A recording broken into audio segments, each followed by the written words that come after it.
दोस्तों नमस्कार। मैं हूँ राधेश्याम यादव और आप देख रहे हैं मेरा विद्रोही चैनल। आप मेरे वीडियो को लाइक करें, विद्रोही चैनल को सब्सक्राइब करें। क्या भगवान ही लोगों को सुख और दुख देता है? आइए हम जानते हैं कि क्या हमारे जीवन में मिलने वाले सारे सुख और दुख हमें भगवान द्वारा दिए जाते हैं या फिर यह हमारे अपने मन का भ्रम है।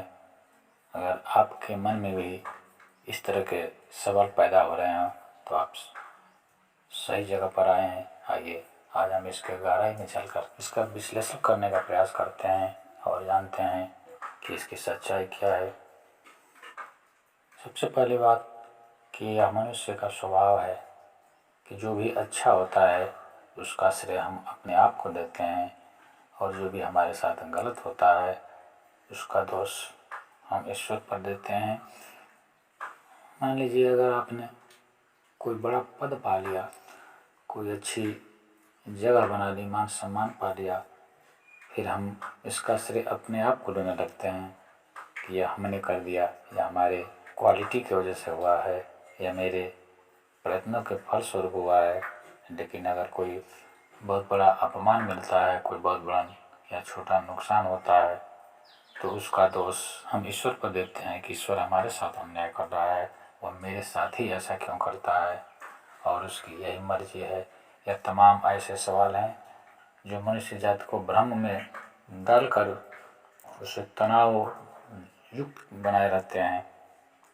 अगर हम पूर्ण रूप में सुख दुख लाभ हानि सबका श्रेय अगर ईश्वर को दें तो बात समझ में आती है। लेकिन कैसी मानसिकता है मनुष्य की, कैसी विडंबना है मनुष्यता के अच्छे कार्यों का श्रेय तो हम अपने आप को देते हैं, लेकिन जो हमारे साथ गलत होता है या जो हमारे साथ दुख और सुख का आगमन, सुख तो नहीं कहा जा सकता, सुख का तो श्रेय हम लेते हैं, लेकिन जो भी हमें दुख मिलता है, जो भी हमें नुकसान होता है उसका सीधे सीधे दोषी हम ईश्वर को बनाते हैं। और यही मानसिकता मनुष्य जाति के लिए दुखों का कारण है। अगर हम किसी बागीचे में कोई फूल का पौधा लगाते हैं, उस पौधे से फूल, उस पौधे में फूल खिलते हैं, उससे खुशबू भी करती है। उस बागीचे में जाने के बाद एक सौंदर्य दिखाई देता है। फिर हम अपने मित्रों और रिश्तेदारों को देखते हैं कितना सुंदर फूल हमने लगाया है।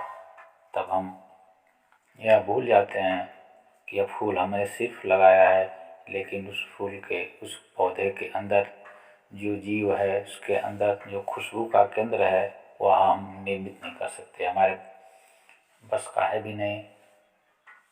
और उसके अंदर खिलने वाला फूल भी वही परमात्मा की देन है।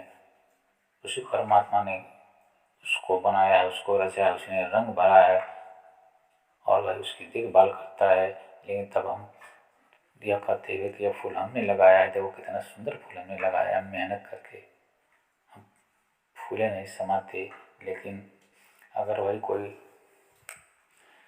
पशु चल जाए या फूल सूख जाए किसी कारणवश के, तो हम उसका दोष देते हैं कि मेरे साथ क्या हुआ, मेरे भाग्य में नहीं था, ईश्वर ने मेरे साथ गलत किया, मेरे सारी मेहनत पर पानी फेर दिया। मैं एक कहानी के माध्यम से इस बात को बताने का प्रयास करूँगा। मैंने सुना है, कहानी काल्पनिक है, लेकिन फिर भी अगर समझ में आ जाए तो हमारे जीवन में बहुत बड़ा परिवर्तन आ सकता है। एक आदमी बहुत सुंदर फूलों का बागीचा लगाया हुआ था और अपने लोगों को ला के रोज दिखाता कि देखो मैंने कितनी सुंदर फूलों का बागीचा लगाया हुआ है। और एक आदमी गया देखने के लिए, तभी दिखाई रहा था उस बागीचे का मालिक कि तभी एक गाय कहीं से आ गई और कई पौधों को उसने छर दिया। उस बागीचे के मालिक को गुस्सा आया, उसने दौड़ा कर लाठियों से उसे पीटा और वह गाय मर गई। अब उसको ख्याल आया कि मैंने क्या कर दिया। इस आदमी को भूलेंगे तो बहुत बुरा हुआ, तो गो हत्या लग गया। उस आदमी ने कहा कि इसमें कोई हत्या नहीं, क्योंकि मरने वाला भी ईश्वर ने, मरने वाले को भी ईश्वर ने बनाया है, मारने वाले को भी ईश्वर ने बनाया है, मुझे भी ईश्वर ने बनाया, ईश्वर की मर्जी थी, यह मेरे भाग्य में लिखा था।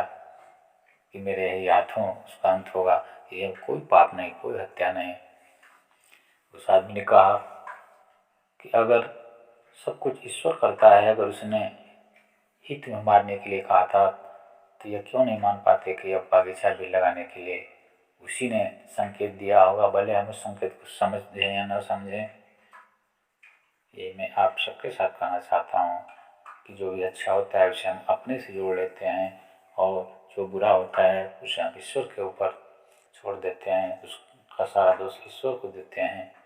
लेकिन सच्चाई यह है कि उसे परम ब्रह्म परमात्मा कहा जाता है, वह परम पिता है, वह कभी भी किसी को दुख नहीं देता।